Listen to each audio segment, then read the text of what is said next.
Yo, what's up, y'all? Welcome back to undergroundwellness.com. Today, we're talking about the noodle in between our ears. We are talking about the brain. There are a lot of people out there who are dealing with brain issues such as forgetfulness, attention deficit, depression, brain fog, all the way up to major neurological conditions, including Alzheimer's and Parkinson's. So today, I want to point out 3 common signs that your brain may be degenerating right now. So I'm sure you're asking or you're wondering, Sean, what exactly causes brain degeneration? So I put a few of them up here on the board. They're in no particular order at all. The first one we'll talk about is stress. Life has its stresses, of course. Everybody's got some stress going on. However, if you have a lot of stress going on, you could be causing inflammation, or that stress may be causing inflammation to the brain, particularly to a spot in your brain or a thing in your brain called the hippocampus, which is responsible for turning short-term memories into long-term memories. So for example, if you can't remember where you put the car keys pretty often, or if I ask you, what did you do yesterday, and you can't remember,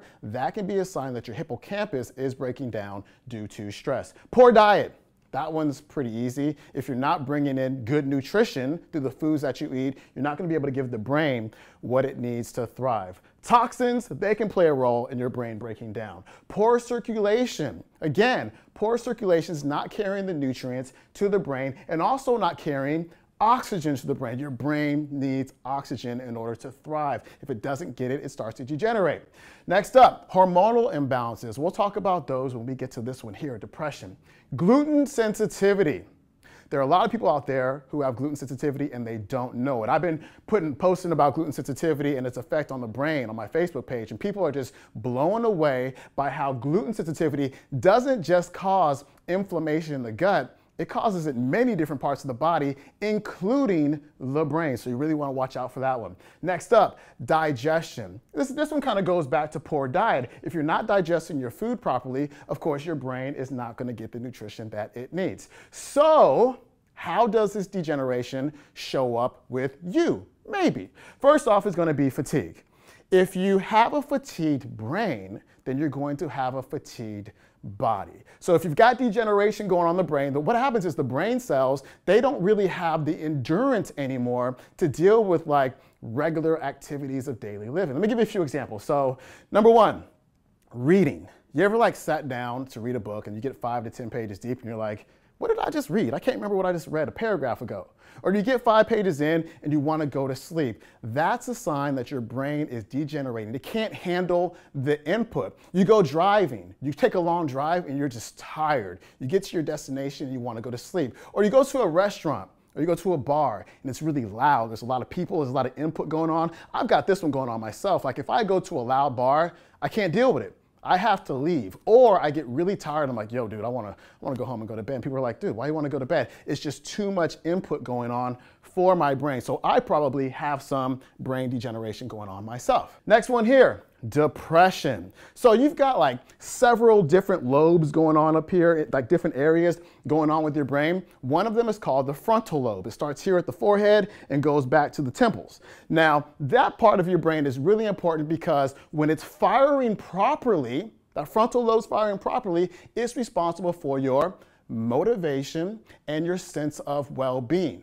So if it's not firing properly, you're not going to be motivated. You're not going to have a good sense of well-being, and so you may have depression going on. What may cause this? Of course, we've got like neurotransmitters. We've had many shows with Dr. Kalish about serotonin and dopamine and GABA. You may have deficiencies or problems with the pathways there, or you may have hormonal imbalances. So for men, testosterone. For women, estrogen. If you have low levels of those hormones, then those hormones are responsible for the proper function of your frontal lobe. If they're low, if those hormones are low, then you're probably going to be depressed. It's a high likelihood, and it goes back to the brain. Our third and final sign is going to be poor digestion, but don't let this one freak you out. I posted on the Facebook page yesterday, I said, hey, did you know that a sign of brain degeneration may be poor digestion? And people really started freaking out because they got digestive stuff going on. They're like, oh my God, is my brain degenerating? Maybe, but maybe not.